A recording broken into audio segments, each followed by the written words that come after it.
Good morning, students. Today I'll take up the second chapter with you. The second chapter is Forest and Wildlife Resources. Students, as I have already explained in class 10 we are dealing with forests as resources.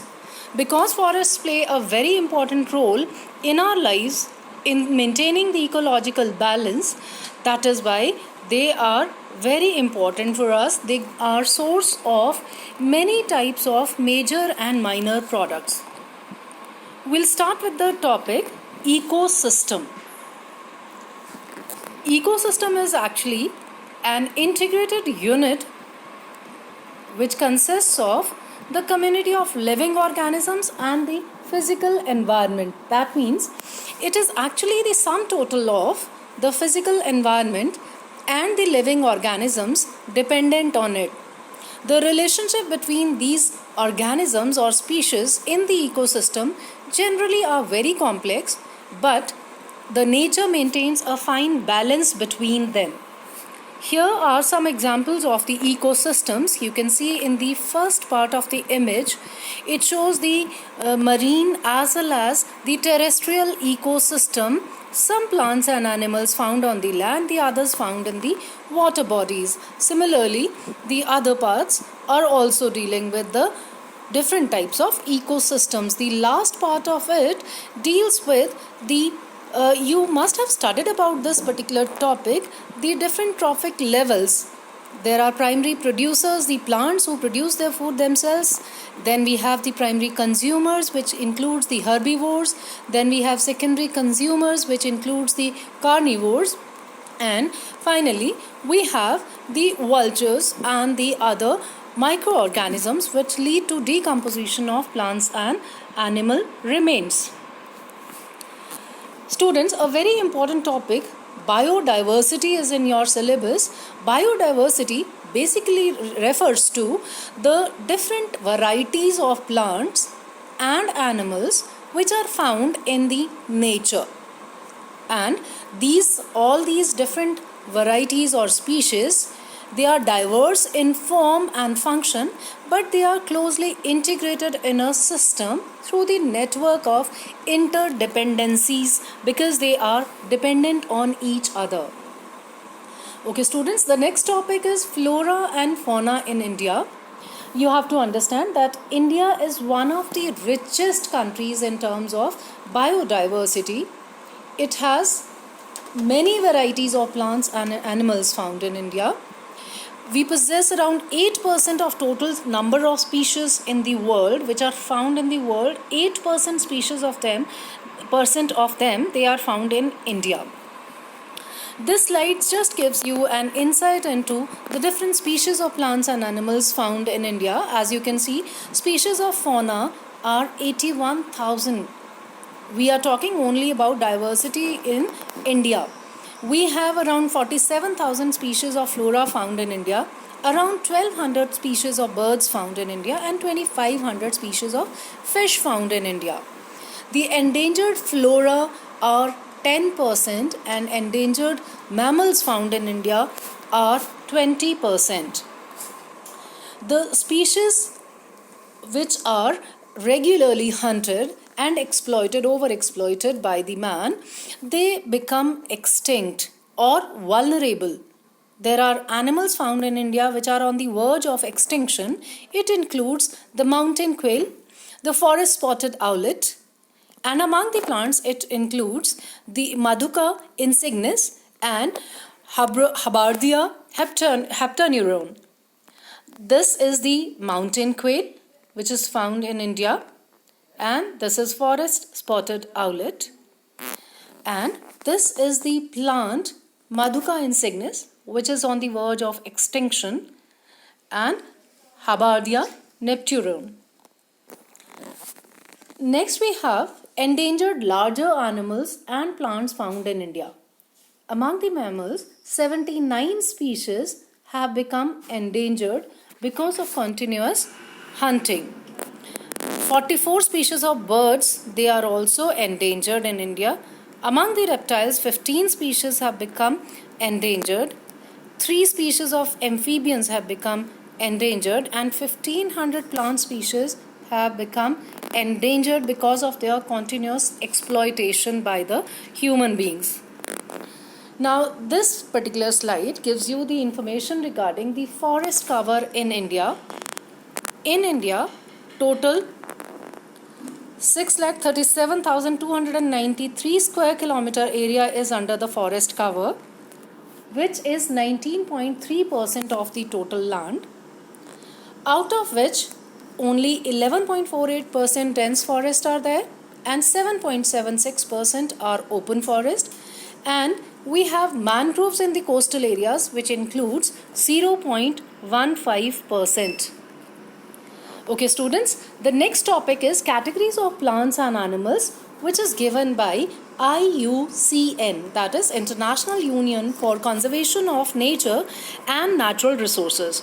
This is an important topic for your syllabus. It gives you just the classification of different types of species depending on their population. The animals which are found in good number, good population is there, they are called normal species and includes your cattle, sows, pine trees and rodents. This is sal tree. These are the rodents that you can see. Now, second category is endangered species. Species which are in the danger of extinction. That means their population is declining at a fast rate. It includes black buck, crocodile, Indian wild ass, Indian rhino, the lion-tailed macaque, and the sangai, which is a deer found in Manipur. You can see these images to identify these animals. This is the black buck. I hope you remember Salman Khan was caught for killing a black buck. This is the crocodile, and this is the Indian wild ass. Next we have the Indian rhino, generally killed for its horn, and the lion-tailed macaques, and this is the sangai. Next category is vulnerable species, the species whose population has declined to a level from where it may become endangered. That means it is slightly more in number than the endangered species. It includes blue sheep, Asiatic elephant and the Gangetic dolphin. You can see the images of the blue sheep, the elephant and the Gangetic dolphin. It's a fish, dears. Okay. Next category is rare species. The species with small population which may move into endangered or vulnerable categories are called rare species. And it includes Himalayan brown bear, the wild Asiatic buffalo, the desert fox and the hornbill. This is the Himalayan brown bear, this is Asiatic buffalo and the desert fox. This is the hornbill. Okay, the next category is endemic species, which are only found in particular areas, and these areas are generally isolated or away from the mainland due to some natural barriers, like we have Andaman teal, Nicobar pigeon, the Andaman wild pig and mithun in Arunachal Pradesh. Here you can identify these birds and animals. Andaman teal, the Nicobar pigeon, very colorful and very beautiful, the Andaman wild pig and the mithun. That's a bull kind of an animal which is found in Arunachal Pradesh. Next we have extinct species, and most of you are aware that extinct species means those animals which are no more found in India now. We are talking about extinct species of animals of India only. So one is Asiatic cheetah and the second is the pink-headed duck. We all know the cheetah, and this is the pink-headed duck which was found in India earlier. Okay, a brief description of the Asiatic cheetah. We all know it is the world's fastest land mammal and can move at a speed of 112 kilometers per hour.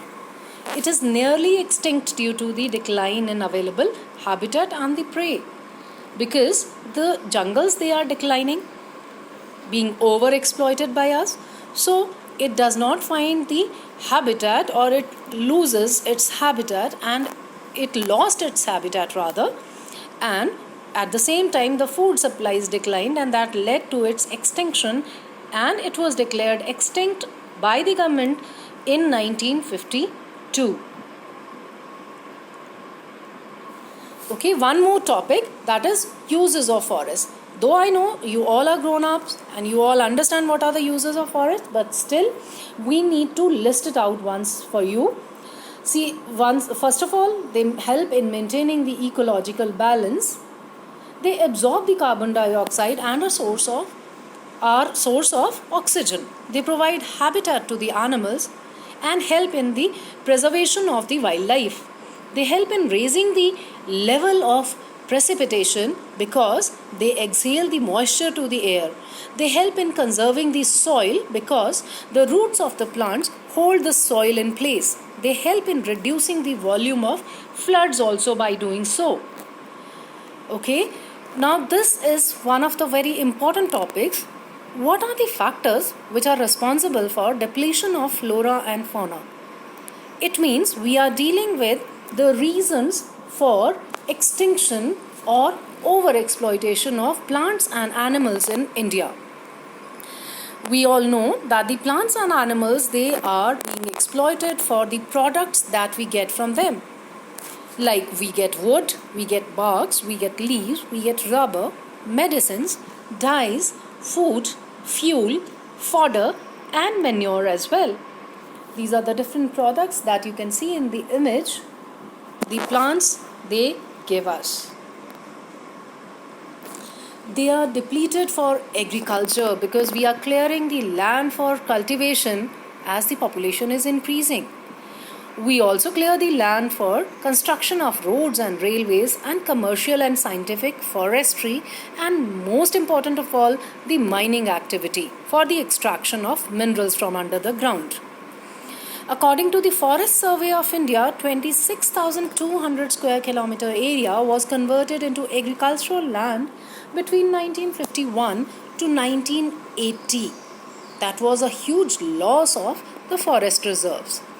Then, the shifting cultivation practices in northeastern parts of India and some parts of central India, the Chota Nagpur Plateau region, is also responsible for their depletion. We get different products that you can see, and this is an image showing shifting cultivation. As you can see, patches of forest have been cleared for cultivation.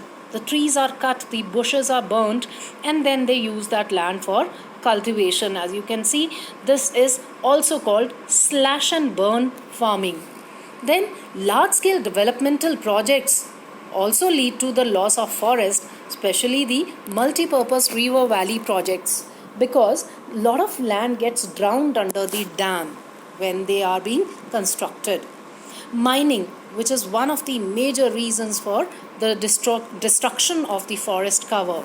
There's one information over here. Buxa Tiger Reserve, which is located in West Bengal, is threatened because of the mining activity. Dolomite is being mined over there. As you can see the image over here, this area was covered by the forest in the past, but now it is no more covered with forest. It is an open bare land because of the mining activity. This is another image which is showing coal mining in Chota Nagpur Plateau region.